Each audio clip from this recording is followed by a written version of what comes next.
And welcome back, everybody, to the Podcaster Nation. That's right. I said welcome back because I know you were just listening to our stuff and you said, I want more. And so you came back wanting more. And guess what? We have more for you. We got a lot more for you. This is the podcast that is about podcasters. It's for podcasters. It's done by podcasters. This is the place where we all come together to support each other. This is the place where the rising tide raises all ships. Folks, this is the spot where we talk to awesome podcasters like what we have on today. Very often, I talk to people about my two podcasts that I run and putting content out every day. And even when I got on the pre-interview today, I'm talking to this gentleman, and I'm like, oh man, it was busy, and I had to stop and realize that the gentleman that I'm talking to today has 9 podcasts. So I'm over here crying to this guy who's just going, yeah, cry me a river, pal. That's right. Keep telling me how busy you are. Please welcome to the show the host of the Dad Space podcast, the How to podcast, and 7 more that I'm going to let him tell you all about. David Campbell. David, how you doing, sir? I am thrilled to be here as an avid listener of the Podcast Nation. It's always great to be with you, Rory. So thank you. Glad to be here. Thank you, man. Appreciate it. And you said it feels good to be sitting in the passenger seat over there, huh? Well, like on any big road trip, the person sitting next to the driver is in charge of the radio, all of the buttons, going through the glove box, looking for snacks, and playing with the window. That's kind of what I'm going to do. I'm going to be on my best behavior, but there's so many buttons over here in the passenger seat. I'm just loving every second of this. This is fun. No, that's great. Now, David was on my other podcast, the Power Man podcast. Was a fantastic episode. We got to talk about a lot of things having to do with, fatherhood and stuff like that. But even when we were talking there, I could not wait, David, to get you on this podcast because you are such an accomplished podcaster.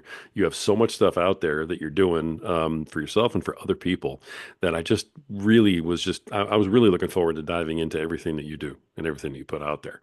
So thank you for coming on here. Let me just say that right up front. Tell everybody, who is David Campbell? Tell us about your podcasts. Okay, before we talk about me, I want to talk about Rory, everyone. As a listener of this show and a community member on Facebook, I want to just represent the community, Rory, and say thank you for what you do for the podcasting community, how you show up, your passion for people, and getting out people to encouraging people to get out there and podcast, dispelling some of the myths. You did that 3 mini series to help podcasters. I love it. And we're so in sync. We're both doing our own shows separate from each other, but crossing paths in what we talk about. So I'm asking everyone as you're listening to this. So I'm on my Spotify phone right here. I'm on my phone.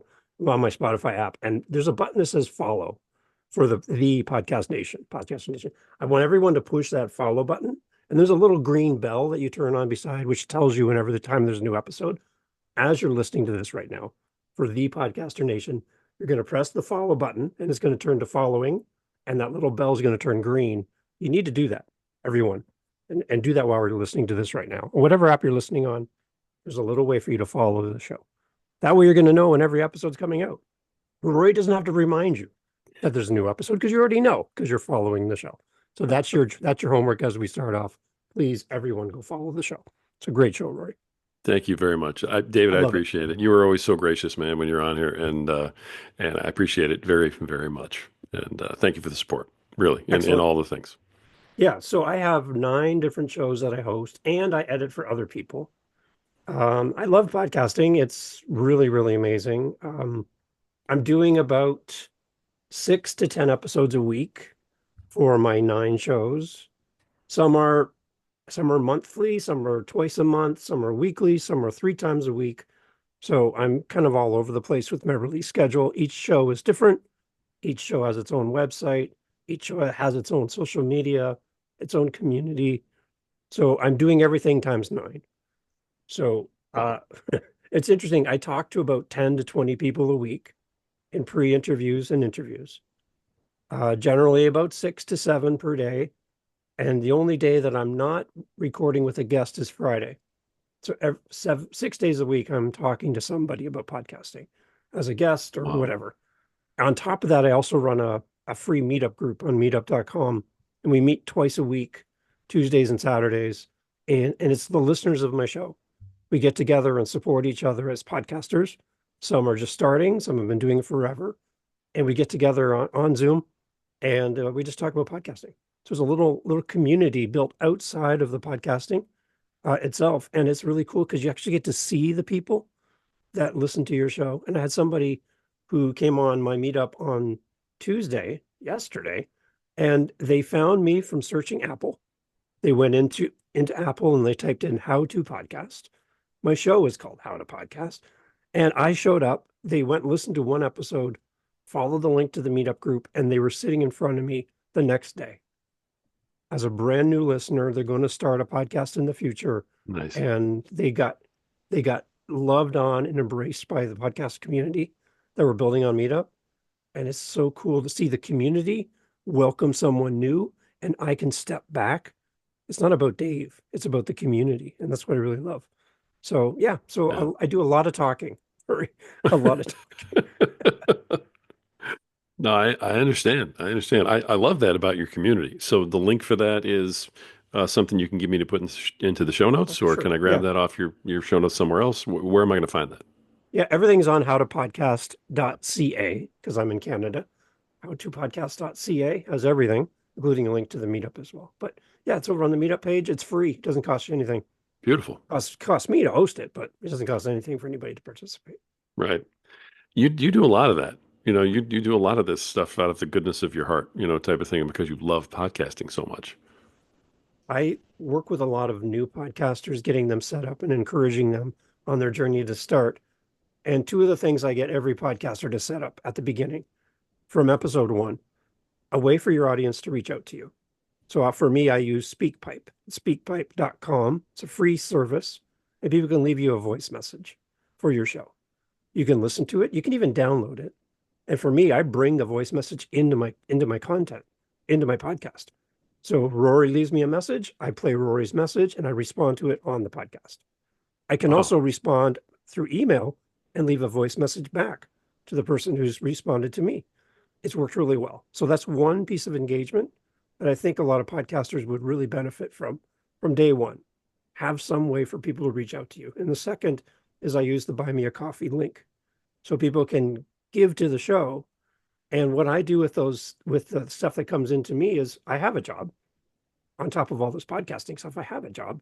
So I don't really need the money that comes into me from my audience, but it's a way for people to be engaged with the show. So what I do is I take that money and I reinvest it into other podcasters. So when you're setting up your show, I'm going to help you with your SpeakPipe. I'm going to help you with your Buy Me a Coffee. And then I'm going to be your first voice message. And I'm going to be your first donation. I want you to see what those emails feel like as a brand new podcaster with like one episode in the world and 3 downloads. I want you to know what the potential is for you as you grow your show. I've got 500 episodes. So I've been doing this for a while. But when you go back to episode 1, 2, 3, 10, you're talking to nobody, it feels like. So to see that email come in and a voice message from someone cheering you on, and then someone putting their money out in front of you and saying, listen, I love what you do. I want to encourage you. I'm going to buy you a coffee. Right. And it's just this really cool moment where people realize they're not talking to the void anymore. There's somebody out there that really is listening. And that's the spark I think a lot of podcasters miss early days in their show is they don't feel like anybody cares. And yeah. I want to be the one person in the world who's going to demonstrate that I care and I'm cheering you on from this side of the mic.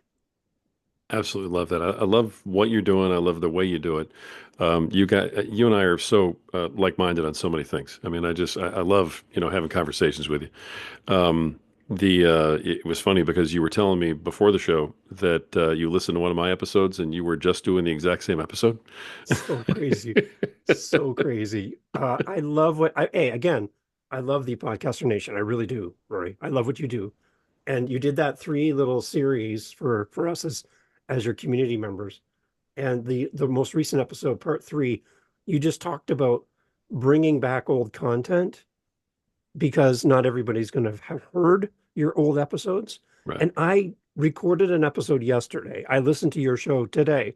So I wanted to let you know right up front, I'm not stealing your content. Okay, I wanted you to know. But I just love that you and I are both talking about the exact same thing.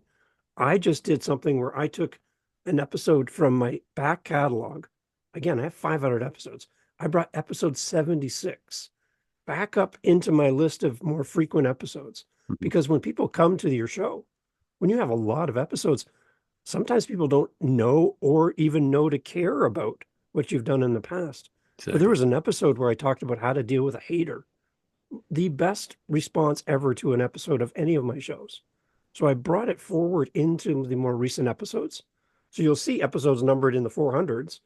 And then there's this one number that says 76. It looks out of place. But I did a little, I call them Daily Daves. I did a little Daily Dave and I explained why I'm doing it because I want people to realize there's more in the back catalog than just what you see today. So I brought this episode forward. I didn't make it a new release. It's still the same episode. I just changed the date. That's all I did. And then once I leave it there for a few weeks, I'm going to push it back to its original date back in the past. Then I'm going to grab another episode, bring it all the way up to the more recent episodes. It just shows people that there's more than just what's coming out currently. There's also this rich history. Got some amazing guests that have been on my show. And it's a shame to think that that's just sitting dormant. I Right. love bringing it forward and saying, look, everyone, here's some more great content. You really need to hear Rory on the show. You really need to hear Samantha on the show. These people are great people. So I'll bring their episode forward and then I push it back to where it was. It's interesting. So you talked about the same thing, and I'm Yep. like, oh, I'm on the right path. If Rory said it, then it's right. It's right. So Thanks. Thank you for that. I appreciate it very much. You're way too kind, man. I mean, seriously. But I appreciate that. And to be honest, I coach podcasters and I love it when people steal my stuff. If right. one of my students takes my opening and he's like, "Hey, welcome back." You know what? I love that. If you like Yeah. that enough that you want to use it in your show, psh, power to you. I think it's great. So, but yeah, I'm with you. We're not competing with one another. Everybody is so different, and everybody connects with different personalities, with different voices, with different souls behind the microphone. That we really aren't competition. We're just all out here trying to be ourselves, trying to put a message out. Some of it's gonna take, some's not. But to look at each other like we're competition and we have to, be worried about all this other stuff. It never has worked. And the podcasting community is one of the few where I think that that's a wide held belief. Right. Yeah. And on my show, I typically don't do interviews. I do more co-hosted episodes, I call them. So it's not me asking my guest a bunch of questions. We get to ask each other questions. And the idea for my show is I didn't want it to be a single point of view Hmm. on podcasting. My opinion is the opinion. And if you don't follow it, you're not doing it right. There's a lot of podcasts about podcasting, and that's kind of the format. I don't find that welcoming. And there's going to be people that I come across who do things podcasting way different than I do with great success. So who am I to say that they're doing it wrong? There's no rules. You talk about that. There's no rules in Yeah. podcasting. So here's another person who's podcasting. They do it, have a totally different approach than I do, and it works for them. So if you don't find value in the specific way that I approach podcasting, here's an alternative. Here's somebody who's doing it different. Maybe you can learn from them. And I think in that moment, it's showing and demonstrating to my audience that this is a community-based approach to podcasting instead of a single solitary voice. I've been podcasting for X number of years. I got all these awards. Look at me, I'm fancy. I'd much rather bring other people into the mix and you can learn from the collective instead of a single voice. So that's kind of my approach for my show. Love it. Absolutely love it. Right. Now you're talking about on the How to podcast. Right. Okay, and that's what you do there. You also have the dad space, which we talked Right. about a little bit. Just make Right. sure for my folks who may not have caught the Power of Man episode, tell them about that one. What do you do on that podcast? So that podcast came from a thing that happened to me early as a young dad, firstborn in the hospital. And the doctor looked at me just before my son was born, saying, we're all here for your wife in this moment.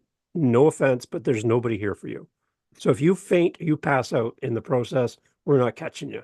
He was trying to be kind of jovial and keep things light because it was pretty, you could tell I was stressed out.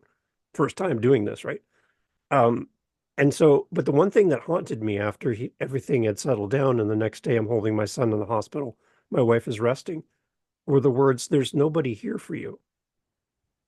And I couldn't shake it. It was kind of like a bee buzzing around my head, just kind of can't get away from it. Is the idea that in this moment, there was nobody else in the room, just the three of us. and there was nobody there for me, and I felt so inadequate. So I created Dad Space as a podcast where we bring on dads to talk to the guy sitting in the room feeling like they're going to screw this up. This is not going to be good. I'm not good at this. I don't know what I'm doing. I feel so alone. And even the doctor told me that there's nobody here for me. So who's here for me? So I created Dad Space. And now I'm an empty nest dad, 3 adult children out of the house. I have some time. And I wanted to pour back into dads and give them a different experience, maybe before they walk into that room for the first time, to be called dad for the first time. I wanted them to go in with confidence that there are people here for you through a podcast, through community, and through the stories of other dads. I just wanted people to feel safe that, yeah, you might not feel adequate enough to be a father, but we got you. All of us dads combined together are here to serve you. And that's, again, another reason why I love your show with the Power of Man is you're on the same journey. You're trying to raise and elevate the voices of men. Yeah. So I think we're, again, another great example, two guys talking about similar topics, but finding a different own unique path, Yeah. but still working towards the same goal. And I love that. There's so much room for you as a podcaster, no matter what your idea is. You might look at it and go, there's so many shows that talk about what I talk about. There's always room for you to find your unique space. It's so powerful too. That you and I are in that same place, in that same space, and we're not competition, at all. Exactly the point. But it's so powerful to say that way. I talk to so many young podcasters. You probably hear the same thing, where it's like, oh, the market's saturated, or is the market saturated? Are there too many out there? Should I even bother? And when you start doing all those numbers and paring it all down to total number of podcasts all the way down to what's actually active, you know, it's really not it's really not saturated at all. Not compared to other fields. So, I love that. But I want to make sure that I make the point on the Dad Space podcast. It's so powerful to be putting a message out there to fathers to say you're not alone. I don't think there could be enough podcasts and enough podcasters giving that message to fathers, just to say you are not alone, because we feel that so much, so many times during our day, and especially with the way things are now in the world, we really are isolated in a lot of ways. It's very powerful to be saying that in your podcast, man. I applaud the heck out of you for doing what Yeah, you and I know you struggle with the word niche and niche because I listen to your show. do. Here in Canada, we say niche, just so you know. So that whole riches are in the niches make no sense in Canada. We have to like Right. put our American translation on so as we can understand that. So I understand you wrestling with niche and niche. But the one thing we talk about when people do decide on what their audience is, they're always afraid of excluding somebody from their show. So if I narrow down my focus too much, what about all the other people? I want to reach everyone, right? So for Dad Space, it's a podcast for not just men. Your podcast is for men, mine is for dads. See, there's a difference right there. Yeah. So I'm talking to dads, um, and I'm talking to dads in from that context. So I'm ignoring the moms in this Hmm. in this conversation, right? Right. I'm ignoring the men who don't have kids in this conversation. But that doesn't mean people can't come and listen. And 67% of my audience for Dad Space are female. So when I'm coming to the mic, speaking directly to dads, I'm also speaking to the majority of my audience are women listening to the show, which makes me so happy that they're finding value in the conversations and the content. What they do with that, I'm not sure what they're doing with it, but they're showing up. So when you worry about narrowing down your audience and your topic too much that you might be excluding somebody, just realize you do great content. You show up and bring great stuff out into the world. People will find you, no matter if they're your target audience or not. So don't be too worried about that whole niche and niche thing. Just focus on doing great content and showing up. Great advice again, and I love that.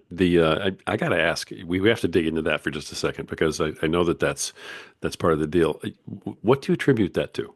I may have asked you this before, and pardon me if I have, but what do you attribute that to? Such a large, piece of your audience is women. I've tried reaching out and finding out from my audience again through SpeakPipe and dadspace.ca, my website. And the feedback I'm getting from some of the women that listen is I start listening to the episode on my phone and I hand it to my husband or my partner and say, here, listen to this.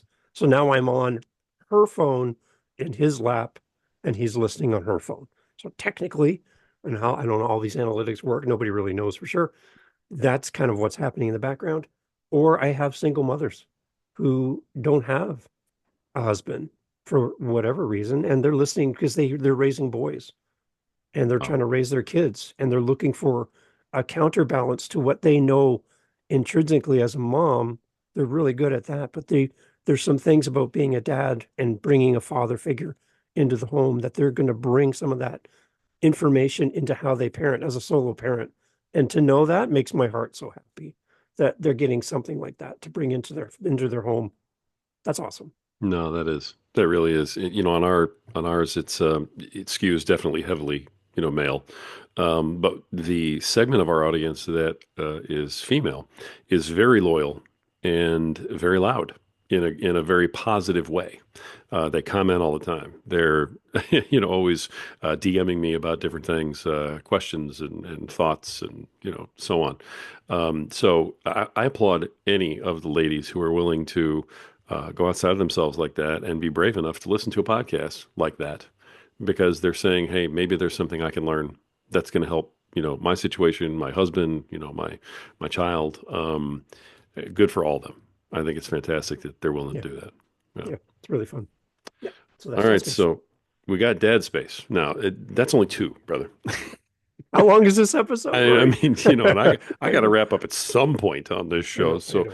why don't we get into you got seven more podcasts, man. Pick one I and let's know. talk about what it's about. Okay. The Living the Next Chapter is an author podcast that I've had for over 3 years, 555 episodes in 3 years, three a week, Monday, Wednesday, Friday. At this podcast, I talk to about 10 to 20 people a week. I've had authors on as young as 5, as old as 89. I've had Hollywood actors, musicians, Netflix writers, cartoonists. One of the guys that drew for Garfield. I had the original script writer from Inspector Gadget on my show. Every cartoon episode, he wrote every single episode. Wow. Every type of author you can think of. And what's unique about that show, Rory, I'm not an author, and I'm the host of the show.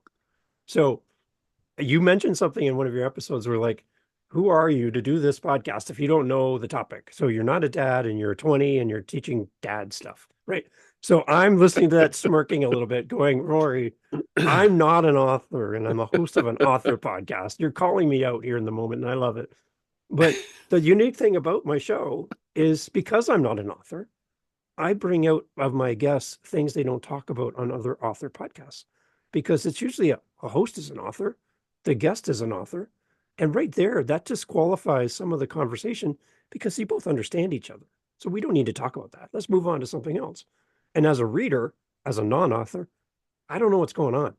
You start throwing around little inside knowledge and behind the speak and all this stuff about authorship. I have to stop, go to Google and figure out what the heck you're talking about. So as a non-author host, I get to pause my guests and go, okay, what is an MFA? I have no idea what you're talking about. And they're like, oh, okay, let's explain that. Or I don't understand how you do KDP. What's a KDP? What does that stand for? Right. I have no idea. And my audience is also new authors who don't know how to do this and readers who don't really care about writing a book, but they want to connect with the author in a very unique way. So I get to represent my audience. And that show's doing so well. And like again, 555 episodes in 3 years. That's a lot of content. Yes, it So is. to your point we talked about earlier, bringing back content to my audience from the past so they see the depth of the catalog. For that show, I'm creating an online magazine where you can go in and I group all my authors together into buckets.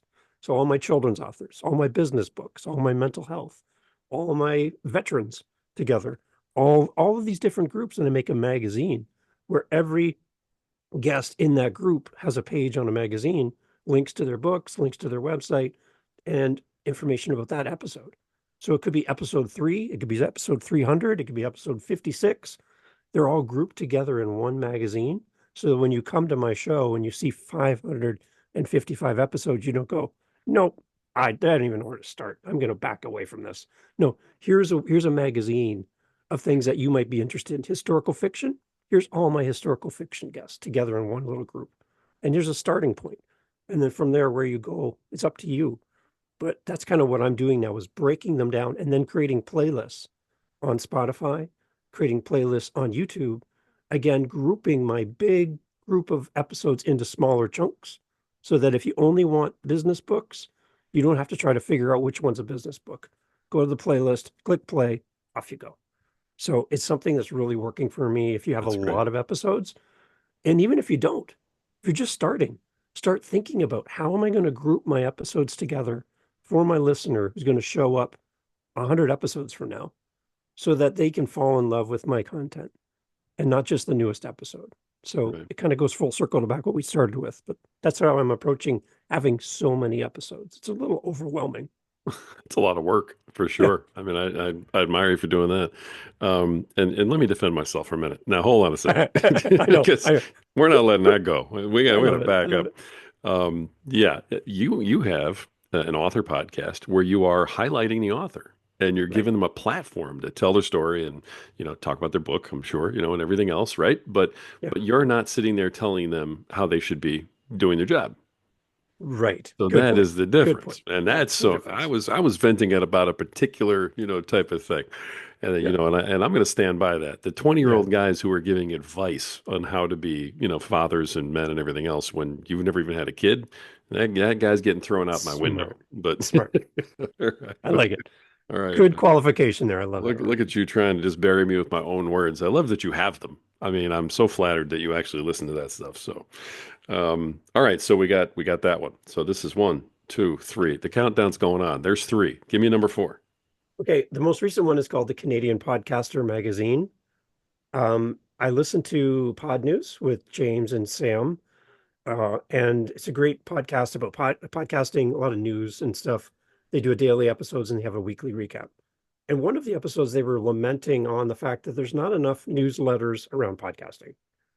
They have theirs, but they're saying there should be more. Like we need more voices creating newsletters and things like that. So the same idea I had for the Living the Next Chapter podcast, where I created an online magazine, I created the Canadian Podcaster magazine because I'm in Canada and I want to raise the voices of Canadian podcasters, Canadian people who work on podcasting, people who help podcasters, and just make it a Canadian version. So this is an actual page turner where you can go online on your phone, whatever app, and you can tap the screen and move the pages back and forth. So it's actually a magazine. I didn't do a newsletter. I tried to do a magazine instead because I thought it was more interactive. So everything you see on the screen on every page is clickable. The images, the links, everything's embedded into every page. And you can flip through the magazine. And it's really good. And then, so it was funny because I released the magazine and I come back home and I turn my phone on to see Pod News, and they said something about a new Canadian magazine for podcasters. Rory, I got so mad that somebody stole my idea. Oh, I'm like, oh my gosh, until I clicked the link and it was me. I'm like, wait a minute. I didn't even tell anybody about this. I didn't even put it out there, but James and Sam, they found it and they put it in their newsletter. that's great. So, but I was so angry that I'll somebody took bet. my idea. I'm like, dang it. So, but I'll bet. anyways, yeah, CanadianPodcaster.com is the website for that. If you want to see a magazine style, it's really, really interesting. I just built it on Canva. Why not? You just built a magazine. I mean, I Why love the not? way you talk about this stuff. So I was just sitting there, and then I just figured, hey, I'll just build a magazine. Like Right. it's nothing. And then I had the magazine and I'm like, well, I need a podcast. And my wife just shook her head at me like, no, no, no, no, don't do it. I'm like, yeah, I'm going to create a podcast. That one's only twice a month. I do the day before the magazine goes live to talk about what's coming up.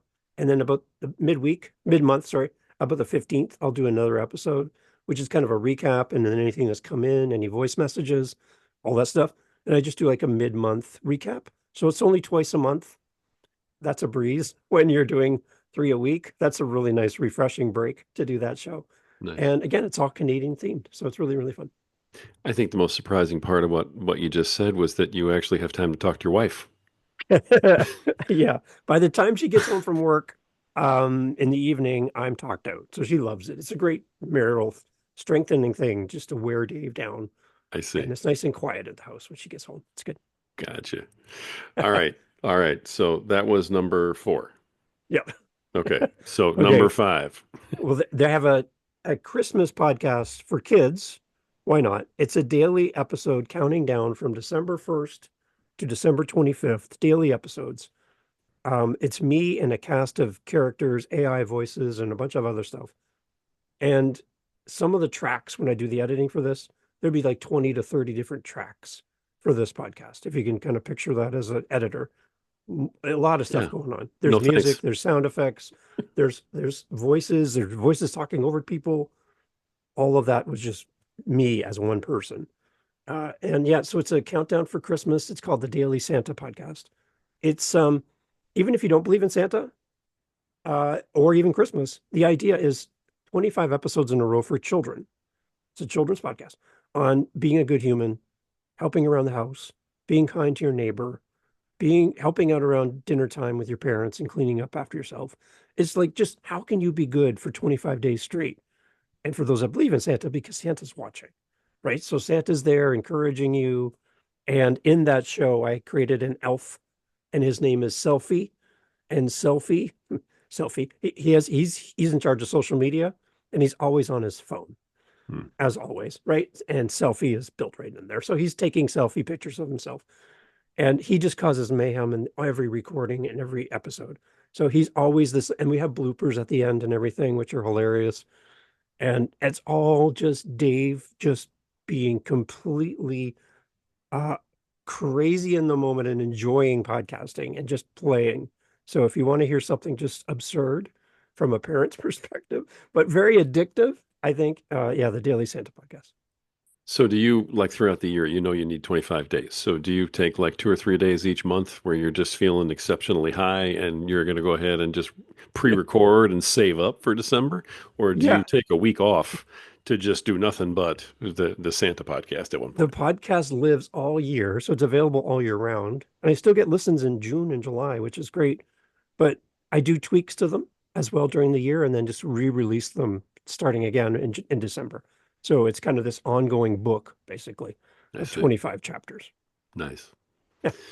I mean, I don't even know what to say. Just, 20 tracks, that you're editing. And I'm over here going, What? what is wrong with No, this guy? no.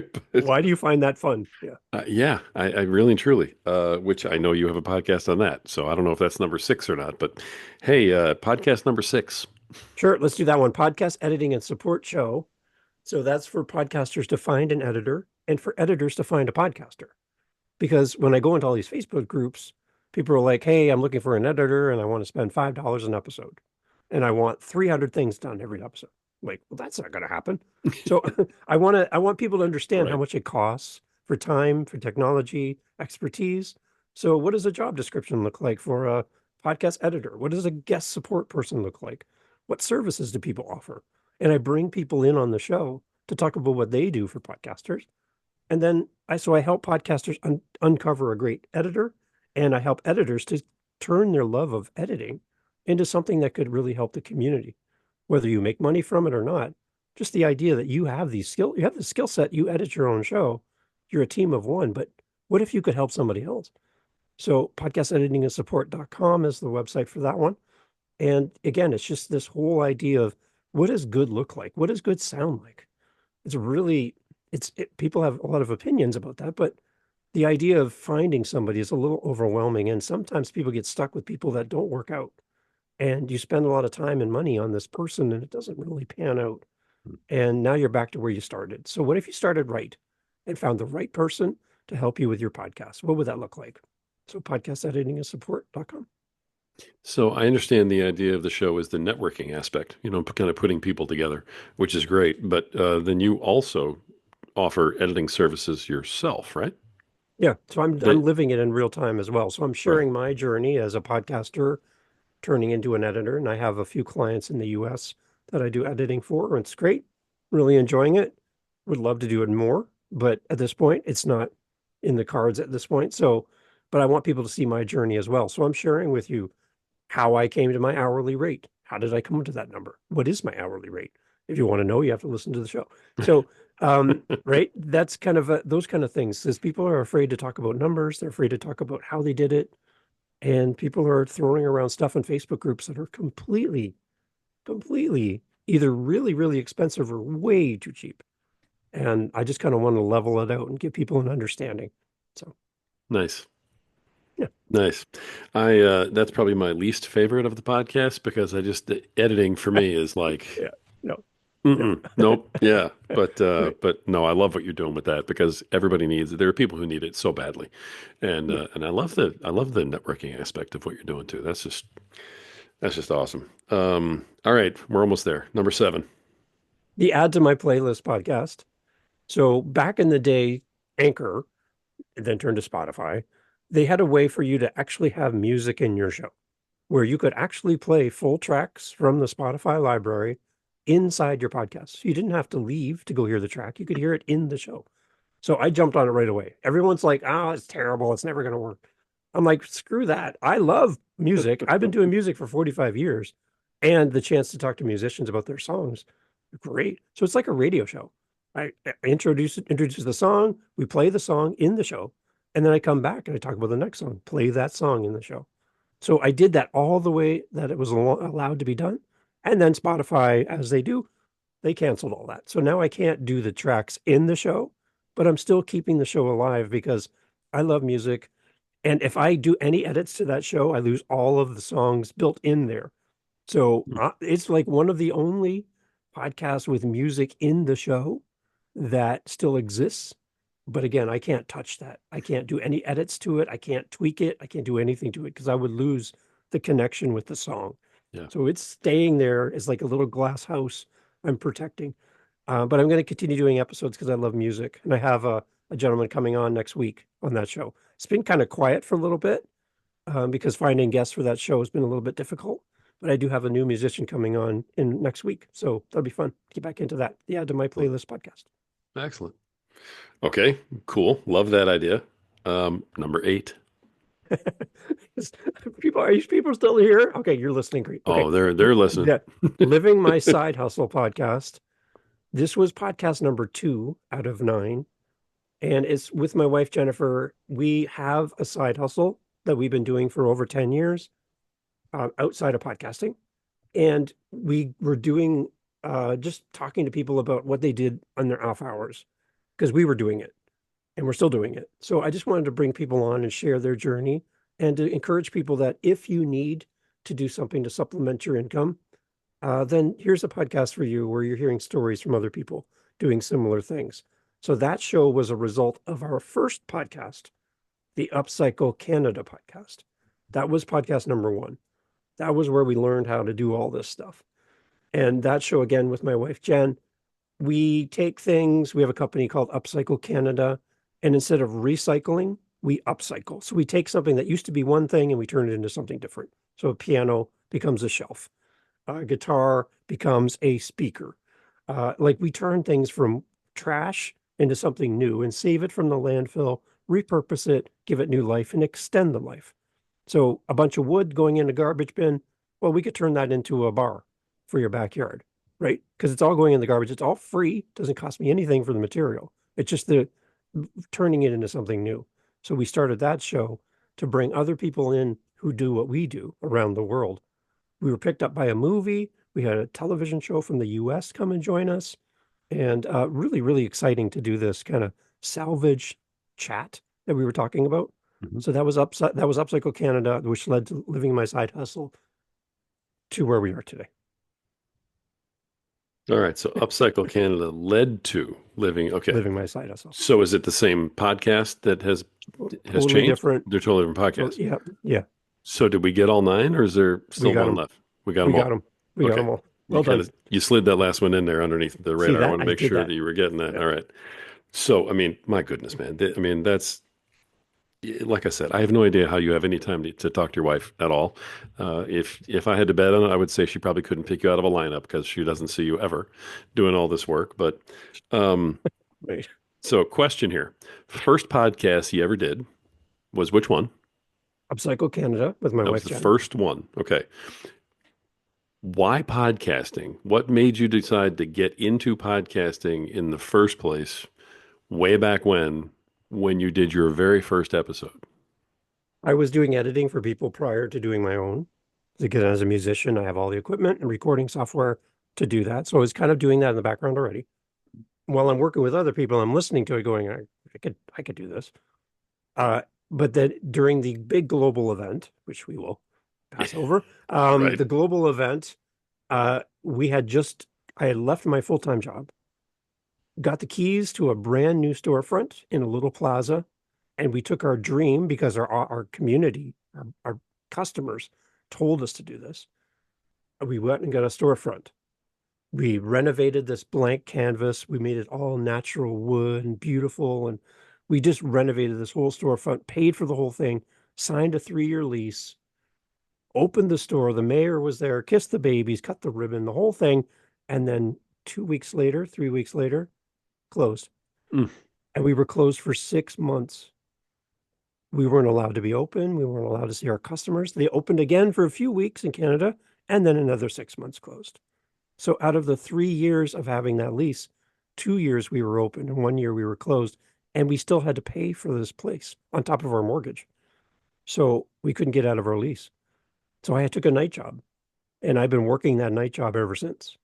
Well, And that's where I listen to your show. So you yeah, keep me company, Rory, at work while I'm at work overnights.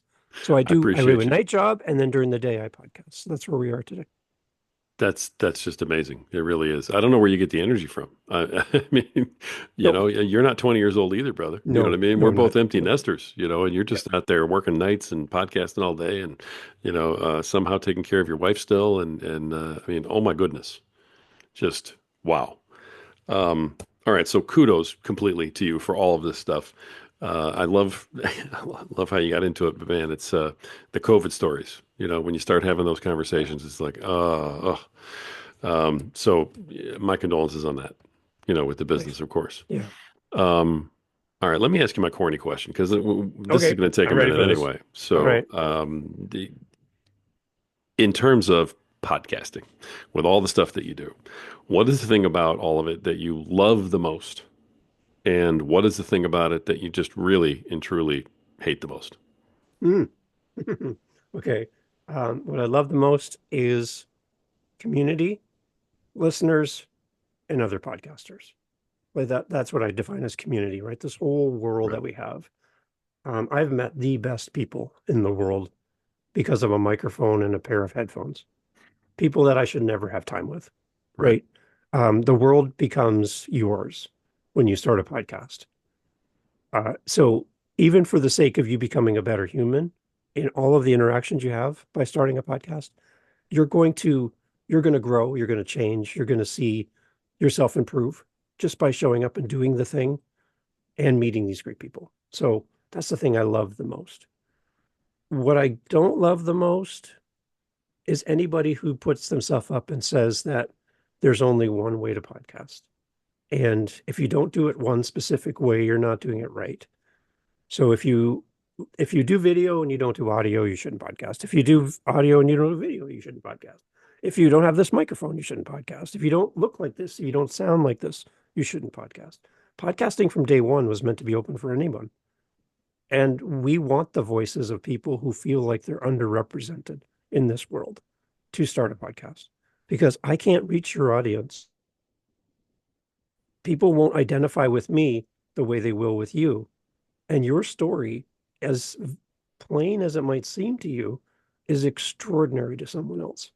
There's people who would be inspired just to hear and follow your story in real time. And people will connect with you. People will find you. And when they find you, they'll fall in love with you. And they will go to battle for you because you show up on a regular basis. Rory, you're a great example of this, right? When you went through your little health issues and scare there, yeah, as a community member, I was following with great worry, and I love the updates. But that's what I mean. Like when you go through life, you realize that these listeners in this community is more than just people who really do care about you. And when you go through a dark time in your life as a podcaster, your community will show up in ways that you did not expect. So understand that bond between you speaking into a microphone or on a camera and a listener or a viewer is probably the deepest connection you're ever going to have virtually. So come to it with great reverence and respect that you have this platform, and don't treat it casually. Don't treat it with a lack of preparation and a lack of respect. Show up for your audience, give them your best that you can. And I love a quote from Roosevelt. Thomas Roosevelt. It says, "Do what you can with what you have, where you are." Theodore Roosevelt. Do what you can with what you have, where you are. And if you take those three things and break them down, do what you can right now. What can you do as a podcaster? Do that with what you have. You don't need to buy anything. You have everything you need to start. Do what you can with what you have, and do it where you are. You don't need any more knowledge. You don't need another book, another guru, another course. You need to start. And in starting, you're going to grow because that momentum is going to push you forward. And then start adding in where you feel that you need extra help, then reach out to the community and learn. But don't wait till you have all the answers and the right equipment and all of the things, because you're never going to start. So do what you can with what you have where you are. That's beautiful. I knew you'd have a great answer to that question. That's why I threw it in. I was like, all right, it's time for this one. We got to turn the corner. Let's throw this question in here. I know he's ready. I know he's ready. You're always ready, Dave. All right, that's absolutely beautiful. I have to ask, the you've 9 podcasts. I talk to people every day who have a podcast. And if I said, Family Feud style, top 5 answers on the board, right? What do you hate the most? Number one is clearly editing. A close second is promoting. Okay. And they have one podcast, and promoting is one of the things that they hate the most. You've got 9. How in the world do you go about promoting 9 podcasts? I leverage for the shows that I have guests on, I leverage my guests to help me. Hmm. A simple little thing you can ask your guests to do. I have my podcast connected directly to YouTube. So when an episode goes live on Apple and Spotify and Audible, it goes to YouTube. I do that just because I don't have a YouTube strategy. I just do that as a backup drive. Really, I'm really not growing YouTube. That's not my focus. But I tell my guests when your episode goes live to jump into the comments, because the people watching your episode or listening to your episode on YouTube, they are commenting about you in the conversation. And for you to show up in the comments, now you don't need me to facilitate a conversation between a listener and you as the guest. You can talk to them from that. That becomes your platform. So I encourage all of my guests to do that. And I encourage my guests to create their own playlist for all of the episodes they've ever been on YouTube, so that their audience has one click and I can see Rory everywhere that Rory's been on all of these different shows through one playlist. It's a really great way to compile them all into one place. So I encourage my guests to do that. So I leverage my guests to do that. And then I just ask my audience when they find value in what we talk about to be actively thinking about who else they could share this with. And because my audience knows the other people who would be part of this community. So there's somebody you're thinking of as you listen to this, just share it with them. Let them know that you found value in this, and that word of mouth really works well. If I tell you my favorite Netflix show, and I know you as a watcher and what you watch, if I find a show that I think you'd enjoy, I tell you, Rory. I'd be like, Rory, I think you'd love this show, and that's carries some weight. So when you find some great content in the world, just tell somebody and make it easy for them to find it as well. I think that really helps everybody. Nice. Nice. Okay. So I mean that's your strategy. Those are a couple of great ideas in there too, that a lot of people don't talk about a lot. Especially the jumping into the comments. It's one of those which is so obvious, but yet so not done. It's just overlooked. So I mean, it's a great standout. I appreciate you bringing that up. That's a really good nugget for folks to listen to. No social media presence, really? For me, I have social media for all of my podcasts. So I'm in there at the extent that I can be in there. If I had one show, Rory, I would do everything different, just so you know. Okay. I would do all of the things that you hear everybody talk about because there's a lot of value in Mhm. all that, but spread across 9 shows and editing for other people and working. I don't have the bandwidth to do all of it, Right. but wherever I can, I see great results when I put effort into it. The big thing is to just pick one place Don't try to be everywhere. Here's from a guy speaking from 9 shows. Don't Right. try to be everywhere, but pick one place where you know your audience is and be social. Just show up. Be there and be real with them, just like you do. That's all we need. You're again, I keep coming back to this, but you're a great example of that because you show up on social and you walking down the street talking to your camera is so cool because it's not like you'd see this highly overproduced content. It's just you talking to me. And I feel like I'm on a walk with you. And I see all the houses in your neighborhood as you walk down the street.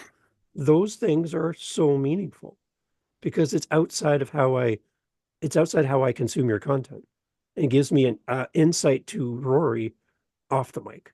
And I think all of us could do that so simply. There's a lot of tools that'll give you all these great cuts and social clips and blah, blah, blah, all these great things. They're awesome. But there's nothing that beats you face to camera just talking to me. It means something different because I know you didn't automate it. I know you didn't just push a button, but Hmm. you actually you had intention and you Yeah. went out there and you spoke to me in that moment because there was something on your heart. There's something that you're thinking about or dealing with, right? And that means more to me as a community member, I think, than an automated tool that just creates 400 clips out of an episode. Well, I like it when the person shows up for me because you show up in every episode. So I like it when you talk to me from your camera. That's my preference. Nice. I appreciate that very much, personally, but I also appreciate you sharing that because I think that's something that's just overlooked again by a lot of folks is your podcast is you. I mean, it's so personal. No matter, even when you have nine of them, I'm sure that all nine of yours are personally you in those different capacities, and people want to connect with you in Right. your podcast. So Yeah. I love that. I love that you pointed that out and what you had to say there. Thank you for that. Okay. I could talk to you all day long about this, but we got all nine in. I asked you a couple of good questions. I probably should go ahead and wrap it up. So but I'm gonna wrap it up and still give you plenty of leash here. All right. So, um, what is I would say one piece of advice, but more than likely you've got more than one. But give me some advice to podcasters who are not quite where you are. Something that you think is just really important that people know. My starting point with for anyone starting their show, we talked about Speak Pipe, Buy Me a Coffee. But even before that, is to identify what good looks like and what good sounds like for you as you begin to create the idea of your show. So simple task you can do if you're just starting out, grab your phone, go to your player, whatever, Spotify, Apple, whatever it is, and just go to a category and then just start scrolling through all the images of what you see on the screen. And anytime something catches your eye, stop, screenshot it, continue. Just keep doing that 5, 6, 10 times. And just every time something speaks to you on your screen from a random show you've never listened to, something caught your eye from the artwork that made you stop and go, "Ooh, I like that." Just capture it. Keep going. And then compile all those, put them off to the side. And then go to a podcast that you have zero interest in the content. Like you don't even, it could be a show about raising hamsters. You're not going to raise a hamster. You have no interest in raising hamsters. If you love hamsters, amazing. There's probably a podcast for you. But go to a show that you have zero interest in the content because then you're not going to be listening to what's being said. You're going to focus more on how it's being presented. So listen to how the podcast intros, listen to how the host introduces the guest, listen to some of the questions, listen to the call to action at the end, and say, okay, I like this piece and I like this piece. I'm not a big fan of this part. And then do that and listen to a few shows. That's going to help you craft and go, what does good sound like to me? And that will become the bare bones foundation and structure of your show that you can start building on. So I know I want a short intro. I know I want a long intro. I know I just want to get right to it. I want a little clip from my guest at the beginning to kind of bring people into the show. There's a lot of different approaches to all of this, but you need to come up with what works for you. And like you say on your show, there's no rules. So nobody can tell you you're doing it wrong. So you pick what works for you and stick with it. Try it, get feedback, And if it's not working, then pivot, change, make it a little difference, but at least start.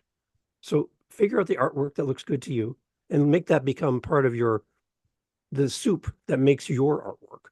These are all opinions and things that caught my idea. So I'm going to use some of these elements and make my artwork because I like this. And then make the show that you would listen to. Because once you make a show that people listen to, your community will come around you. They'll find you. And because they like your show, they're going to like you. And you're going to like doing your show because you like the show. I like all 9 of my shows. None of these shows make me kind of go, oh crap, I got to record another episode. I hate this. This is a job. No, I want to record an episode. So I'm coming to it because I love my show and I love my community. And that's going to come through your microphone right into the ears of your listener or into the eyes of your viewers. They're going to pick up on that you love what you do. And there's a passion behind this, not a phoning it in, half-hearted, meh, I could do it, I could not do it, I don't really care. Right? People are going to pick up on that. So figure out what sounds good, what looks good, and let that become the foundation of your show. And start recording. Just grab your phone on your walk, record yourself, listen to it, watch yourself, watch your mannerisms, watch your eye contact with the camera, all of that stuff. Just look at yourself and go, is this, could I improve one little thing? And then improve it and record yourself again, record yourself again. I really believe, Rory, that episode 1 doesn't have to suck. You could record 50 episodes before you record episode 1. Delete all 50 episodes. So episode 1 is technically episode 51 because you've been practicing. I know if I walk onto a Major League Baseball field and grab a bat and go up to the plate with no practice, no training, no effort, and I think I can hit a home run, I'm going to get laughed at and booed at from the audience, from the community, because I shouldn't be there. I haven't done any work at all to earn my place at the plate. I think all of us as podcasters can simply do some simple practice before we ever show up on the mic. And that'll help us to do a better show. So episode 1 doesn't have to suck, just so you know. Wow. See, I knew you'd have all this, you'd be able to just lay it out, just give everybody a bouquet of knowledge. There you go. I love it. David, I have to say, one of the things that I love the most about talking to you is that um, you love what you're doing. You love podcasting as as the art form, as the activity. You love what podcasting is all about so much. Um, and so do I. And so I just love talking to somebody who loves this as much as I do. I just think it's so much fun, to Yeah. connect with you on that. So thank you for bringing that across today too. And a reminder for everyone, if you haven't done it already, look at your phone. And if you haven't pushed that follow button on this podcast, then you need to. And then also, if you're on Spotify, jump in the comments and leave a comment. So I'm going to challenge you to leave a comment. I want you to say the word baseball. Just type Baseball. in the word baseball because we mentioned baseball and stepping up to the plate. Then I know, and Rory knows, that you've listened to the episode this far into the end of the show. You're a hero. Yep, You've been here this whole time. that's So right. only the people who have been here to this point know about the word baseball. No one else will understand what's going on. But I want True. everyone to jump in and hit baseball in the comments wherever you're listening so Rory knows that you're still here. I think that'd be really nice. I love it. I mean, basically, David is like my agent at this point. So Send you the it's bill. Yeah. absolutely fantastic. All right. The host of 9 different podcasts, including the Dad Space podcast and the How to Podcast podcast, David Campbell. David, thank you, man, for coming on this program, for sharing everything, for sharing your love of what you do, and just spreading the word. It's so great to talk to you every time, and I really appreciate you coming on this show and talking to this audience. So just thank you.